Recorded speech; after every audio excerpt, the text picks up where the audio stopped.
This video is brought to you by DistroKid.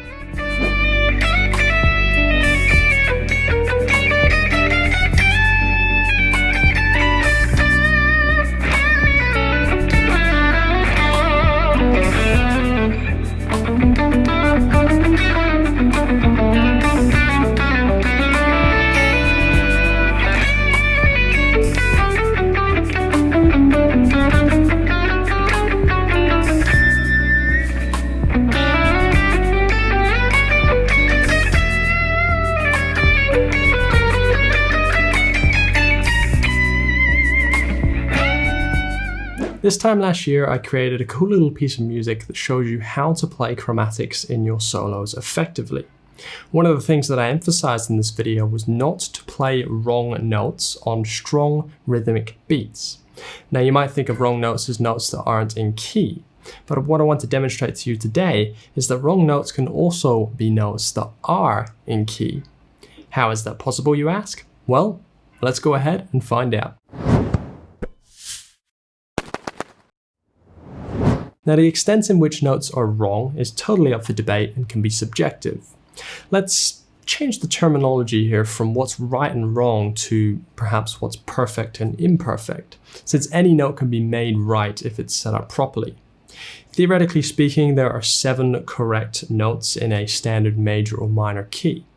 Most intermediate players will navigate around these notes aimlessly, so to refine that further, there are at least 3 perfect notes at any given time, and therefore 4 imperfect. These 2 groups of notes are what's called chord tones and tension tones. Chord tones will always be the best notes to hit, whilst tension tones are weaker, less correct, and somewhat wrong to an extent. But of course, in music, it's very important to find a balance between this kind of hierarchy of best to worst note choices, because that's what creates an interesting story. The trick is to know when to hit the right notes at the right time, and to give each note or group of notes that you play an intentional purpose. So now that you're getting a feel for the spectrum of note choices, let's go ahead and break down my music and assess what this might sound like in practice. The chord progression in the backing track goes B minor to G to E minor to F sharp minor. So that gives us a 1, 6, 4, 5 progression in B minor. I'll go ahead and play through this track for you 1 bar at a time so we can go ahead and explore the melodic movement together in small chunks.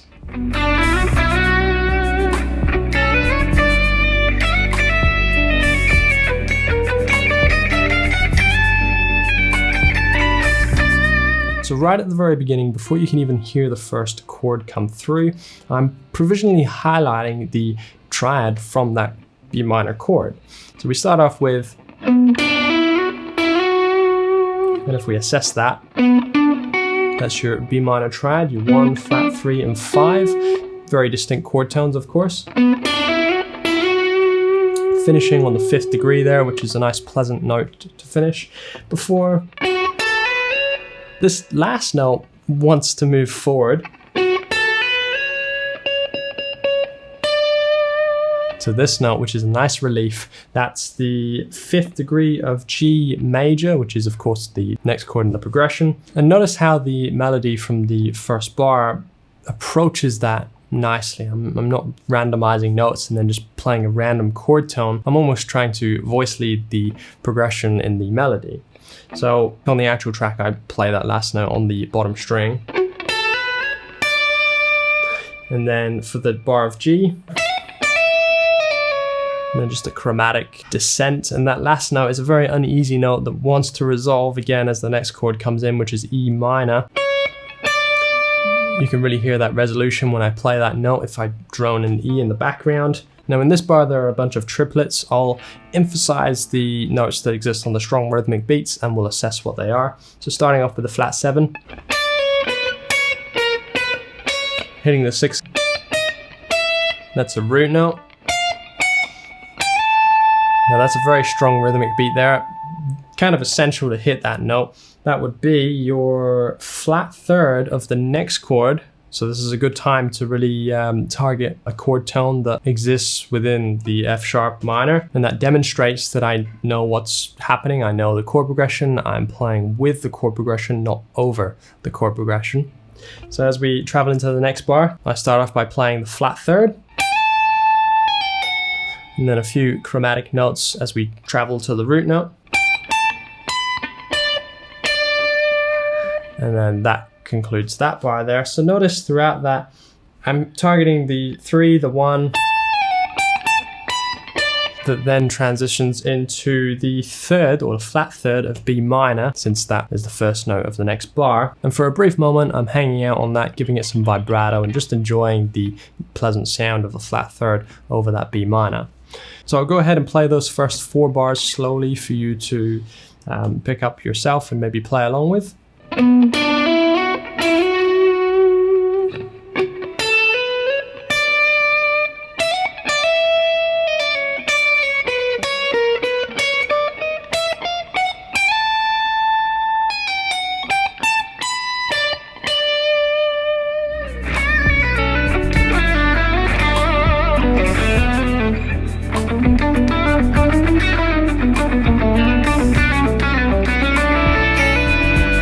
Moving on from here, we're back on B minor. Let's go ahead and break it down so we know we're bending into the flat third to begin with. Now, actually that note there is the first note of the next bar, which is of course G, but it's just important to note that this particular melodic phrase occupies 2 bars, and conveniently that note, well not conveniently, but intentionally, that note continues to make that particular lick move, because that's the 2nd degree of G, which is not necessarily a note you're going to want to hang out on. That's a tension tone that wants more movement. So to continue that movement and flow, I'll play. And that's kind of the next note that I highlight, which is the 5th of G, which precedes a very short introduction to E minor. So just before we move on to E minor, I'll play that phrase once through slowly for you to catch up with.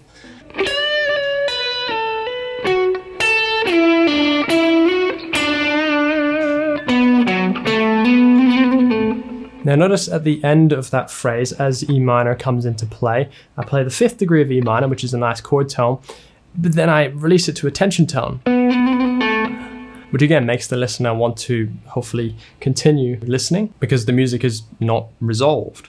Now this next phrase highlights a lot more tension tones than the previous bars, but let's go ahead and see what's going on. These first few notes up until occupy the end of the E minor bar, and if we look at what we're doing here, we've got a 5th degree followed by a flat 7 of E minor. There's a root. So I am playing enough chord tones in there to make it clear that I know I'm playing over an E minor chord. At this point, we're changing into F sharp minor.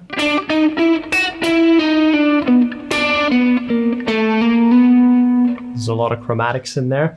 And if we assess what we're doing, there's not too many chord tones in there. We've got the flat third, but it's very brief, and because we're just playing constant 8th notes there, it becomes very unclear in the melody what the chord that I'm playing over is. So we've gotten up until...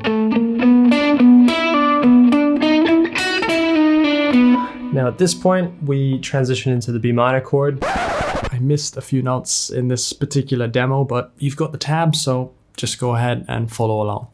Insert these couple dyads. And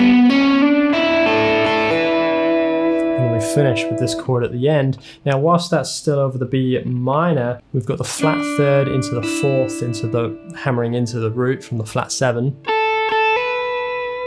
But definitely more so, this chord is more present over the G major. So relative to the G major, we could use this root for our sight, or perhaps this one in the D position, if you will. We've got the 5th into the 6th, and then we're hammering on from the 2nd into the major 3rd. So within that chord there are two very strong chord tones which complement the melody really nicely. But just before we move on to the next bar, I want to sum up what we've done for the last 4 to 6 bars. So that would be...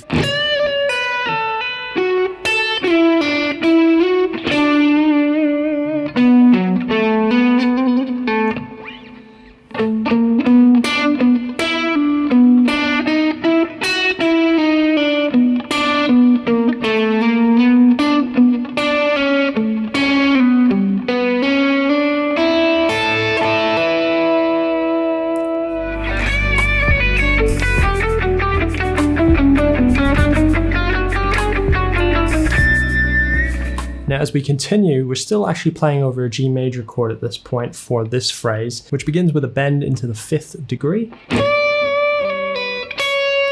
And then as we hit that 4, that wants more movement, of course, so I do the sequence.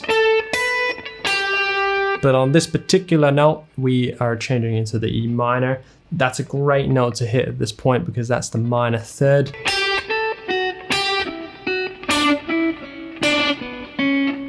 So there was this very clear triad within there with the 5, the flat 7 and the 3, always being preceded by a tension tone that often leads up into the chord tone. Now as we travel into the next bar, you'll find something really interesting happens actually, because on the strong rhythmic beats, I don't play any chord tones actually. The chord tones precede the strong rhythmic beats. But I think it tells an interesting story and makes the track move. So if we explore what's going on from this note, as we move into the F sharp minor, we've got the 6th degree, followed by the major 7, which isn't even in key. I wouldn't want to hang out on that note, which is why we obviously travel quite quickly to the 2nd degree, 7. Now that last note in itself after all of those chromatics doesn't sound like anything special, but at that point we are moving into B minor. So that is indeed a very special note that resolves all of that tension over that F sharp minor chord. So I'll go ahead and play the last few phrases for you at a slower pace whilst emphasizing some of those strong rhythmic beats.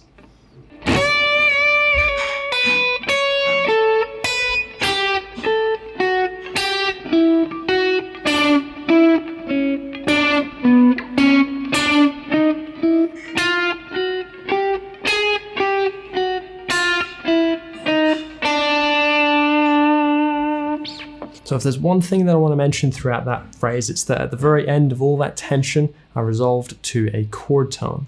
Just before we explore this next bar, I want to take a brief moment to thank the sponsor of today's video, DistroKid. If you've created music or you're in the process of creating music, you surely want to get it out there and make it available for people to stream or download.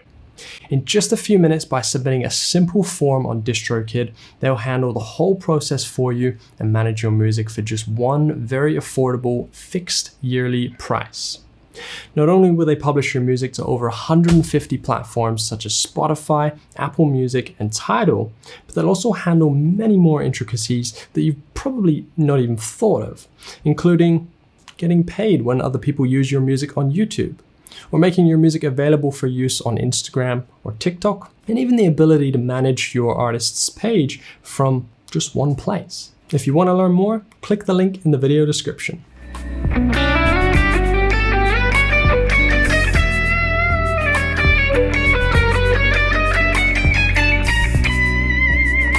Now, just as we proceed the G major chord, I'm once again highlighting this B minor triad, just like we did at the beginning of the track. So I'm playing, and then here comes the G major. I'm highlighting the root note. Notice how there's a lot of chord tones here. There's a lot of release from the previous abundance of tension. So from there, the root of G, I'm traveling into the root again, followed by the 2nd, which of all tension tones is a very pleasant tension tone. And then that's the major 3rd of G. There's the 5th. A nice chromatic phrase there just before we hit the root of E minor.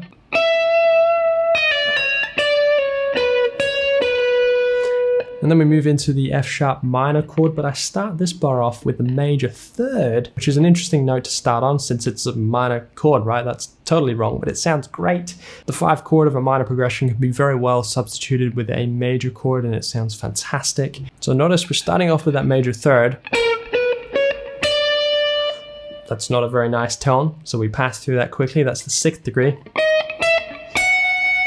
We're greeted with a nice pleasant root note there. That's a good chord tone. That's your minor third in contrast to the major third previously. And then there's your major third before the resolution of B minor. And again, it's nice to end that tension on a nice relief note and even hang out on that relief note. Give it some vibrato to give the ear a rest. So let me go ahead and play those last few phrases together for you at a slower pace for you to follow along and observe.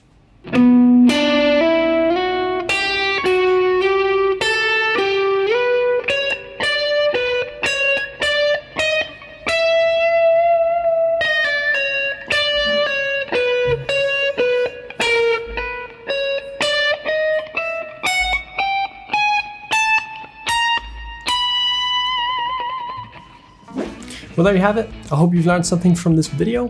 Please don't forget to give it a like and subscribe if you're new around here. And if you want to learn a whole lot more about chord tones and how to find them, then I invite you to come along and check out my caged fretboard visualization masterclass, which you'll find linked in the video description. Until next time, I will see you in the next video.